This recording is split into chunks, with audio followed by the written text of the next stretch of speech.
마태복음 17장 6일 뒤에 예수님께서는 베드로와 야고보 그리고 야고보의 동생 요한을 데리고 따로 높은 산에 올라가셨습니다. 그들 앞에서 예수님의 모습이 변화되었습니다. 예수님의 얼굴은 해같이 빛나고 옷은 빛처럼 희게 되었습니다. 그때 모세와 엘리야가 나타나 예수님과 함께 말씀을 나누었습니다. 베드로가 예수님께 말했습니다. 주님, 우리가 여기 있는 것이 좋습니다. 원하신다면 제가 여기에 천막 3개를 세우겠습니다.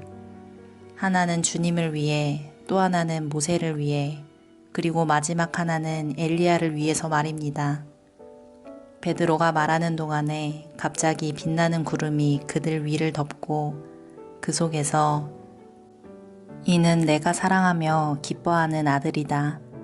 너희는 그의 말을 들어라 하는 소리가 들려왔습니다.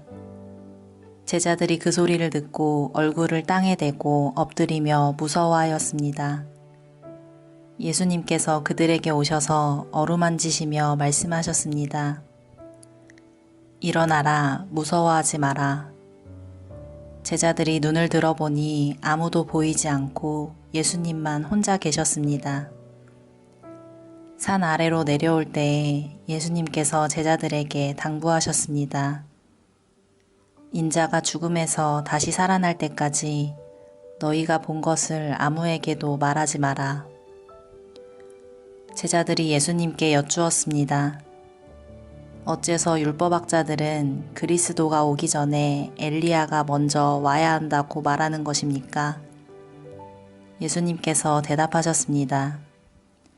엘리야가 와서 모든 것을 회복시킬 것이다. 그러나 내가 너희에게 말한다. 엘리야는 이미 왔다. 그런데 사람들은 그를 알아보지 못하고 그에게 자기들 마음대로 하였다. 이처럼 인자도 그들로부터 고통을 받을 것이다.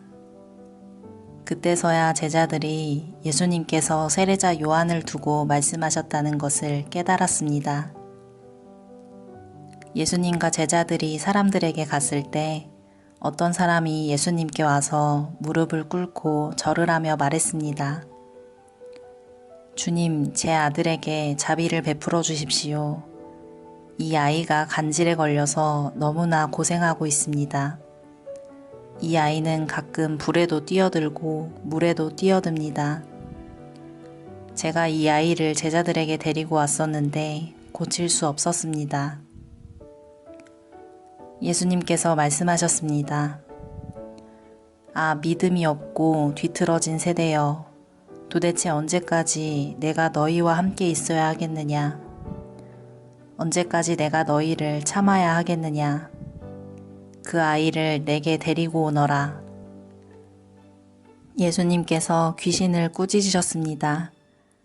그러자 귀신이 아이에게서 나가고 그 아이는 즉시 나았습니다. 제자들이 예수님께 따로 와서 물었습니다. 어째서 우리는 귀신을 쫓아낼 수 없었습니까? 예수님께서 대답해 주셨습니다.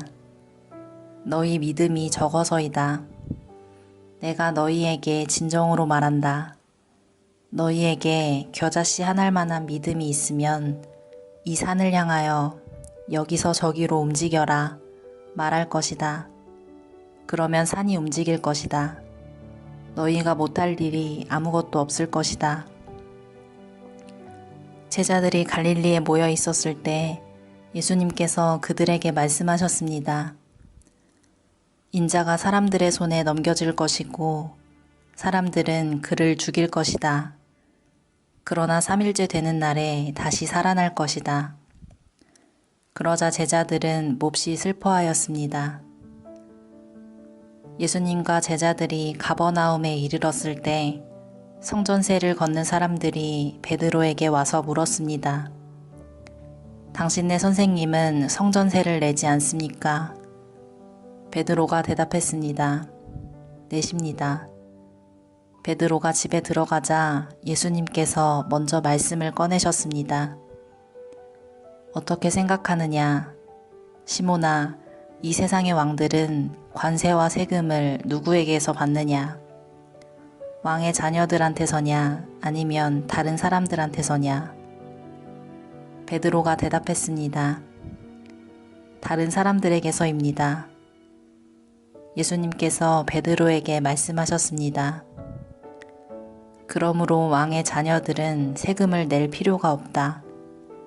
그러나 성전세 걷는 사람들을 자극해서는 안 되겠다. 그러니 호수에 가서 낚시를 던져라. 그리고 첫 번째 낚은 물고기의 입을 벌려보아라. 은돈 1개가 있을 것이다. 그것을 가져다가 성전세 걷는 사람에게 나와 내 몫으로 주어라. 아멘.